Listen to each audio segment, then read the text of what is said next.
Okay, now I'm going to talk about the Quechua language. Quechua, also called Renesimi, is the most widely used native language in South America.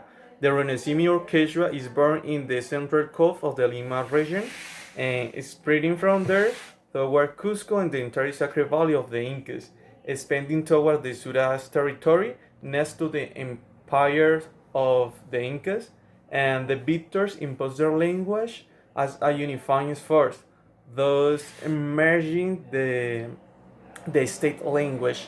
The term Renesimi was changed to Quichua or Quechua in the work Arte y Vocabulario de la Lengua General del Perú, llamada Quichua, written by Fray Domingo de Santo Tomás in the 16th century. Okay, this language is spoken in several regions of Peru, Bolivia, Ecuador, Colombia, Chile, and Argentina. It has several dialects and divisions. And because of that, there are currently almost 12 million Quechua speakers on the continent, and Peru is the country with the most Quechua speakers. Contrary to what many people think, this language far from disappear because it makes new roots, and it is currently one of the official language of Peru. And the Incas developed the literary manifestation because all their works were oral, but already after the Spanish conquest began to generate in written form. The first books that were published in written forms were La Gramática o Arte de la Lengua General de los Indios de los Reinos del Perú and Lexicon by Fray Domingo de Santo Tomás. And the economy of these communities is based on livestock farming, agriculture, and the extraction of non-metallic minerals, but due to the migration of the population to the urban areas, their economy has decreased. Okay, indigenous societies had been discriminated against for many years thanks to social and political pressure from some states that do not encourage the use of native language. Thanks to this, some countries have generated policies to encourage learning Quechua by making it an official language. In many Latin American countries, there are places such as schools, institutes, and universities to learn the Quechua language. Okay, let's start by talking a little about the Guarani history. The origin of the Guarani language takes place from the arrival of the first inhabitants of the American continent, who come from various migratory streams. There are many and varied theories about soil settlement. One theory holds that the Indians come through the Bering Strait, others by oceanic route. Obviously, there are many theories that support that the process was in reverse. America to the west. According to research conducted by Dr. Branislav Sasnik. In Paraguay, there are currently three migratory streams, thus there are the ones which came to this country. Australoids who had come from the South Cone to Tierra del Fuego and from there to the continents. Proto-Siberians across the Strait of Bering, and the Proto-Malays who would have arrived in large canoes from Malaysia to the Ivory Coast of the Caribbean Sea. Regarding their geographical location and number of speakers, it's a language of the Tupi Guarani spoken by approximately 12 million people in the southern cone of America. It's one of the two official languages in Paraguay according to the Constitution of 1992.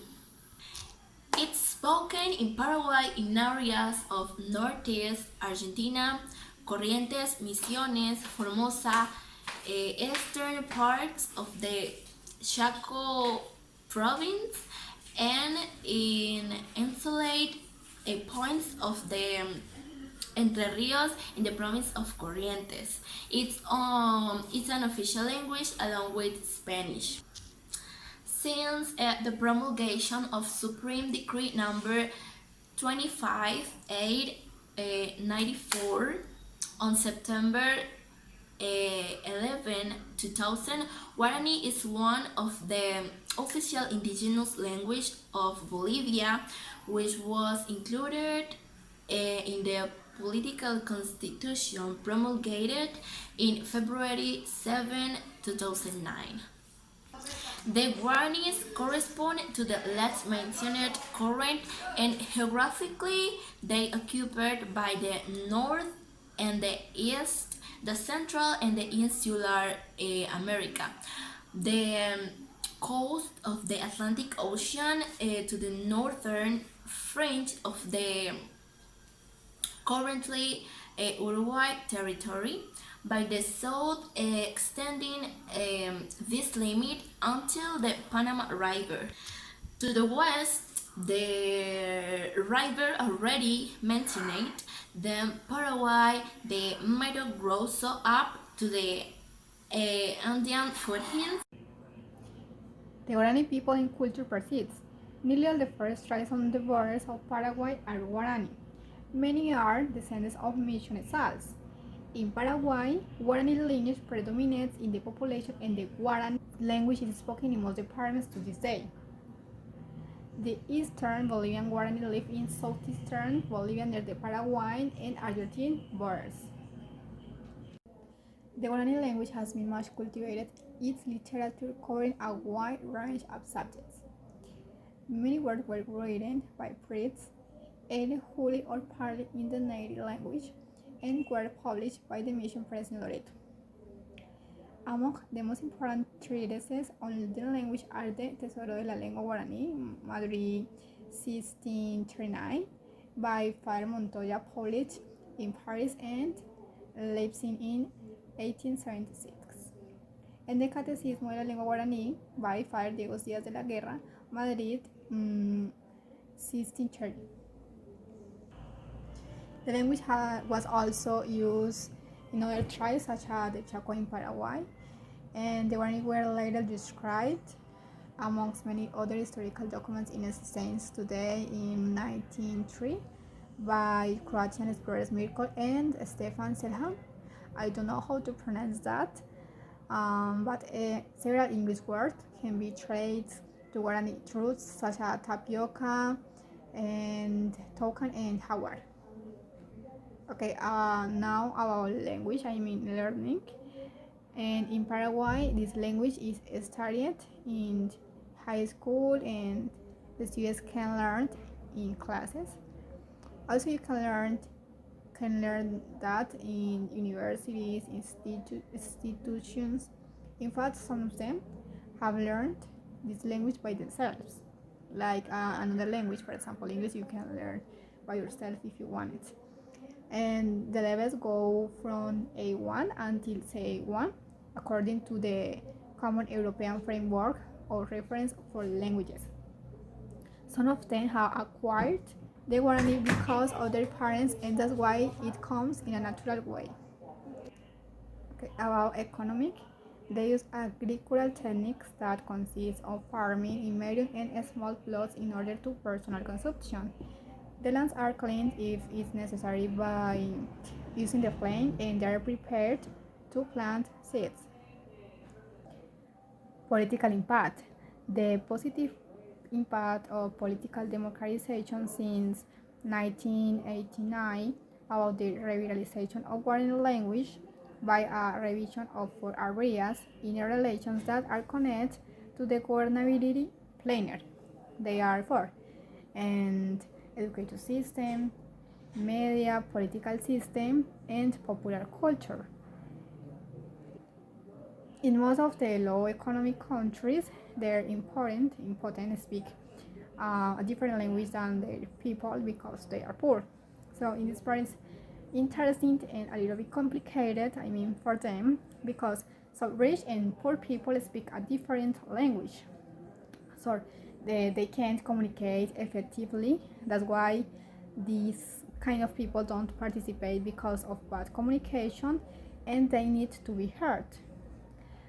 Therefore, the largest employment by the government of their mother tongue of poor people in the political system, judicial system, and public administration system, I mean health and education, is like an important requirement for them to be taken into account by the state. The history.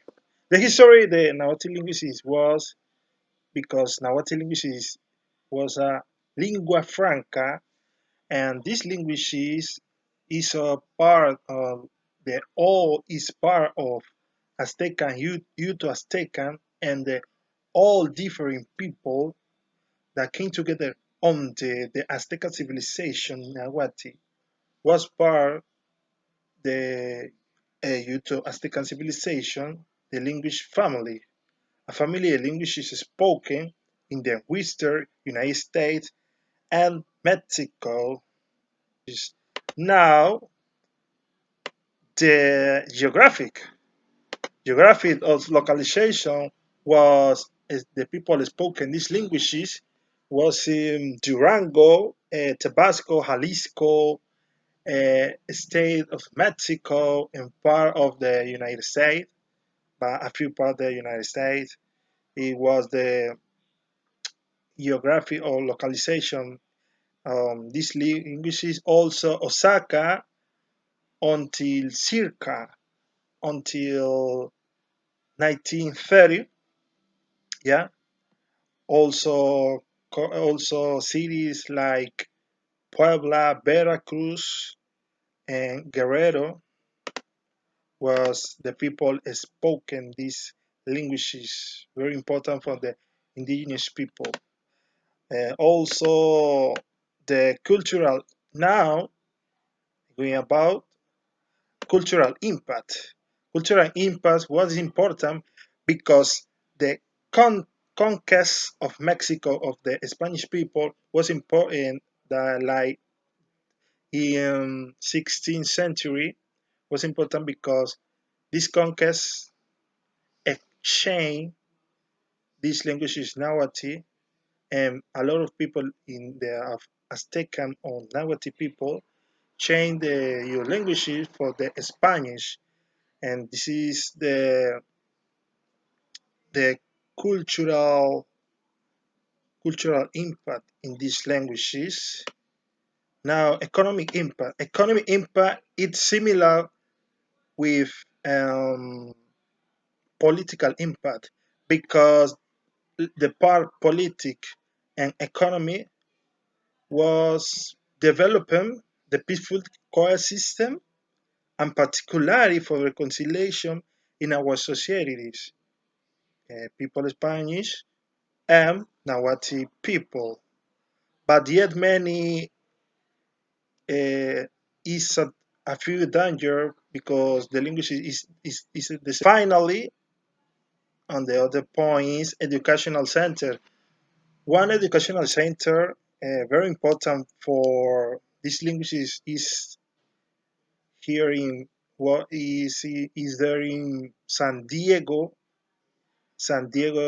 United States, have the opportunity for learn these languages, Nahuatl languages, and the people indigenous in Mexico and United States. And this is the program of the anthropology and professor and director at this University of San Diego is the professor Ramona Perez.